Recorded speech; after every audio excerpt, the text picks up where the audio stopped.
Halo guys, kembali lagi di Ilmu Review. Dan kali ini kita bakal nge-review Honda Supra Fit terbaru. Hah? Baru bang? New bang? Kok desainnya lama banget? Ya, ini Supra Fit tahun 2007. Ini punya saya. Kok saya bisa bilang baru? Karena Supra Fit itu cuma diproduksi 2 generasi doang. Pertama itu di tahun 2004 kalau nggak salah. Terus diubah bentuk semuanya. Ya bodinya doang sih, di tahun 2006-2007. Jadi bentuknya kayak gini, lebih dinamis, dia lebih ada tajam-tajamnya. Kalau yang lama itu kan masih bentuknya kotak-kotak gitu kan. Ya sama kayak Supra pertama di tahun 1997. Itu bentuknya masih kayak gini. Bedanya dia pakai mika yang warnanya mika yang kusam.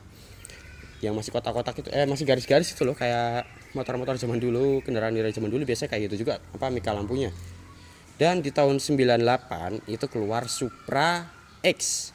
Bedanya sama Supra yang tahun 97, dia ada pilihan rem cakram buat di bagian depan. Rem belakangnya jelas tromol. Semua Supra sampai sekarang itu masih tromol. Tapi Supra GTR nggak tahu. Saya masalah Supra GTR kurang mendalami. Terus di tahun 2002 itu keluar Supra XX sama Supra V. Itu sama-sama Supra, sama-sama bentuknya masih mengotak, tapi bedanya dia ada kopling manualnya. Kalau di sini kan koplingnya udah otomatis tuh, ada dua kopling, ada kopling gandanya. Bedanya XX sama V, yang XX dia pakai rem cakram, sedangkan yang Supra V dia pakai rem tromol. Terus di tahun 2004 ya keluar Supra Fit pertama. Ya sebelum yang ini dia pakai rem cakram depan belakang, dan speedometernya dia cuman ada gigi netral dan top, atau ada rem cakramnya juga ya, saya kurang tahu karena saya juga pernah kadang-kadang lihat ada motor Supra Fit gitu tapi rem depannya pakai rem cakram, nggak tahu ya itu nggak antara stiker yang diganti atau memang mungkin ada ya. Buat yang tahu komentar ya, saya nggak begitu paham. Nah, Supra ini adalah motor harian saya.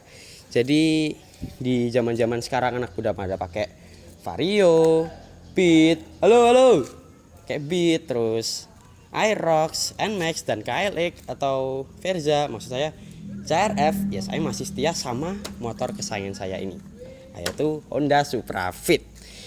Dan di sini ada teman-teman saya, tidak, mereka mulai datang. Tidak, nggak apa-apa, kita tetap bikin videonya. Oke, kelihatan desain depannya dia lebih dinamis dibandingkan desain Supra lama. Sini dong kameramen ke sini. Aduh, itu mereka ke sini. Nggak apa-apa. Modar jebol. Bocor. Aja di ngono entek engko. Paten isih aku menggawe video. Ponti mas. Ponti mas. Ilmu review. Oh, ilmu review. Oh, mas. Iya, enggak apa-apa. Iya, enggak apa-apa. Saya lagi bikin video ya. Oh ya. Stop, Ra. Sip.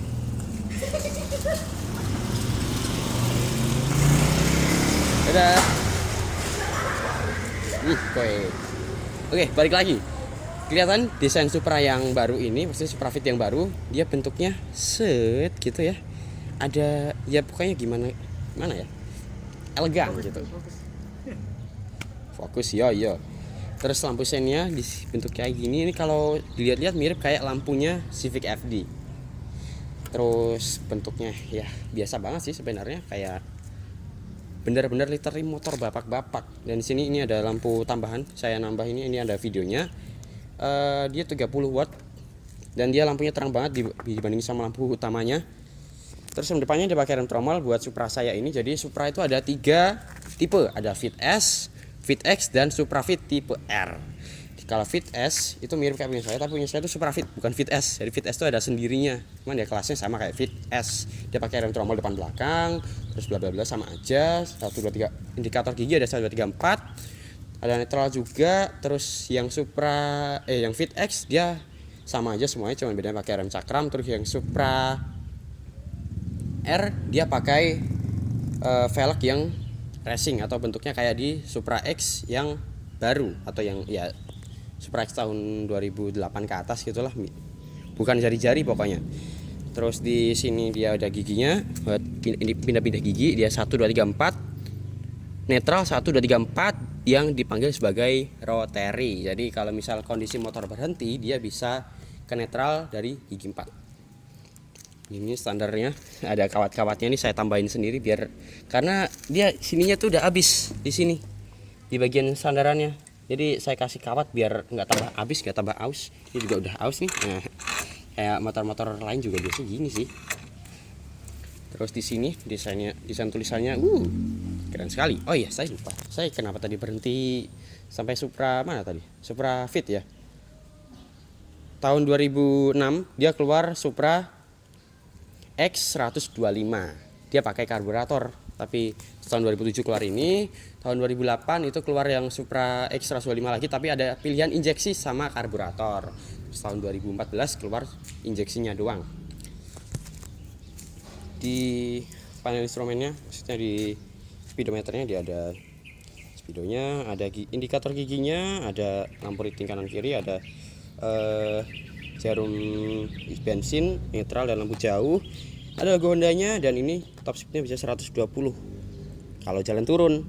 Karena saya pernah jalan turun tuh pentok-pentok cuma 110 doang sih. Kalau jalan datar bisa lah 100 pas. Sini buat kuncinya dia masih begini. Ini buat buka bagasi juga ada di bagian sini. Kita buka dulu bagasinya karena bagasinya gak gede-gede amat. Apa maksudnya? Ya ininya bagasinya dia saya nggak tahu berapa liter sih, tapi yang jelas ini ada tangki bensin, dia kapasitasnya 3,7 liter. Sini ada bagian ada buat akinya juga dan itu ada kunci busi. Biasa motor-motor lama tuh businya suka bermasalah, jadi saya selalu siaga motor kunci busi. Sini ada buat saklar lampu jauhnya, lampu jauh dekat, saklar lampu reading, saklar buat bel, terus ada choke. Kalau misal kalian motornya susah nyala, disah dulu sambil ditarik gini, terus pas mau dinyalain ditutup aja. Makan iki gue nera pengen angel fokusnya harus atau pencet-pencet ben kayak autofokus wae delok toh, jadi ini angel. Terus bagian ini buat electric starter dan buat nyalamatin lampu utamanya. Spionnya dia masih kayak gini, dia tangkanya pendek ya, jadi kalau misal saya pakai itu saya sering banyak blind spotnya, jadi mau lihat ke belakang tuh harus gitu, harus bengkokin tangan. Di kanannya dia ada rem belakang, footstep dan buat kick starternya. Ada knalpot yang dia full chrome dan suaranya itu unik. Supra itu unik suaranya. Supra Fit yang ini, kalau suaranya ya biasa aja, suaranya kayak diredam gitu. Masih bisa electric starter. Enggak semua motor lama bisa kayak gini, Bre. Dengerin ya suaranya.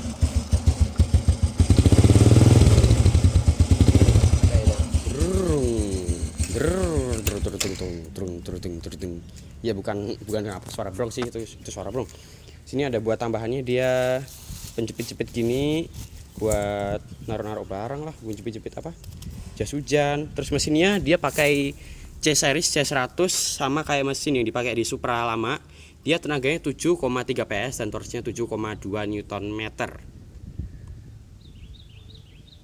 Kalau ditanya itu kurang atau enggak tenaga torsinya, ya menurut saya enggak sih, karena saya pernah di Jalan Purworejo Magelang. Itu kan jalannya buat kalian yang pernah lewat sana pasti jalannya tahu lah kayak gimana nanjaknya. Itu saya pakai gigi 3 bisa 60 km/jam dan itu naik terus gitu, asik banget. Tapi ya saya juga awalnya nggak nyadar, kayak nyantai gitu kan, tiba-tiba ngeliat speedo 60 gigi 3, gile ya. Pelan sih, karena gigi 1 kalau di Supra yang ini gigi satunya tuh cuman bisa 20 atau 30 km/jam. Ada videonya kayak gini.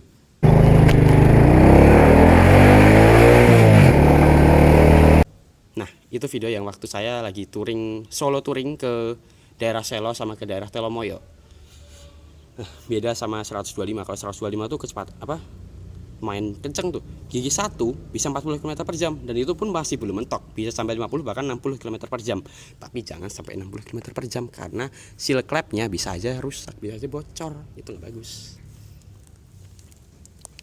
Kalau yang 125 tuh top speed bisa 120 km/jam. Kalau ini kan 100 pas ya. Kayak selisih 25 cc, kecepatan selisih 20 km/jam. Per Supra. Sok belakang Supra. Itu kalau buat sendiri menurut saya agak geruduk-geruduk gitu, tapi masih jauh lebih nyaman dibandingkan Vario. Ya, Vario terbaru itu soknya keras banget. Saya ngerasain sendiri, saya bandingin lewat jalan yang sama dan memang beda banget. Dan belakangnya dipakai rem tromol. Kenapa saya puterin? Nah, terus di belakangnya Ini dia bentuknya kayak agak tajam-tajam. Nah, kameramen ini saya ngesut belakang, kamu juga ngesut belakang. Gitu. Terus di sini dia lampu ritunya, desain lampu belakang saya kurang begitu suka sih, karena gimana ya? Kalau dari dekat tuh gimana gitu. Kayak agak maksain. Oh, backlight enggak apa-apa. Jadi di sini dia tuh kayak set gitu kan, kayak agak tajam-tajam gitu, tapi tiba-tiba kenapa ada lampu riting yang ditaruh di situ, bentuknya nonjol banget. Jadi kalau dia dari jauh tuh kayak apa ya, hiu apa gitu. Mana ini ada dua lubang nih buat apa namanya, skrup bautnya ya.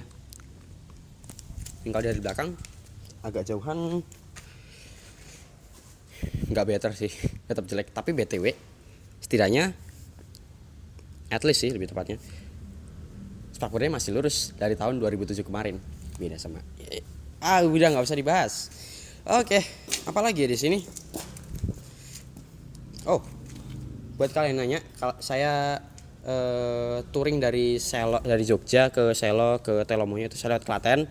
Itu saya naik motor ini dan kalau ditanya capek atau enggak, sedikit capek di bagian kanan sini, karena kan saya juga bikin video sambil bagian kayak gini kadang-kadang ya. Jadi tangan kanan tuh nahan, karena kan jalannya kebanyakan naik turun tuh. Pas turun nahannya lumayan. Dan apalagi? Sepertinya sudah tidak ada yang bisa direview lagi. Atau ada lagi Pak kameramen? Ada ya? Oke, kalau nggak ada cukup. Oh, cukup kata dia. Oke. Jangan lupa like. Oh, karena dia rem tromol, dia pakai kabel. Oke. Sekian review dari saya. Jangan lupa like, komen, sama share. Ya, sekian.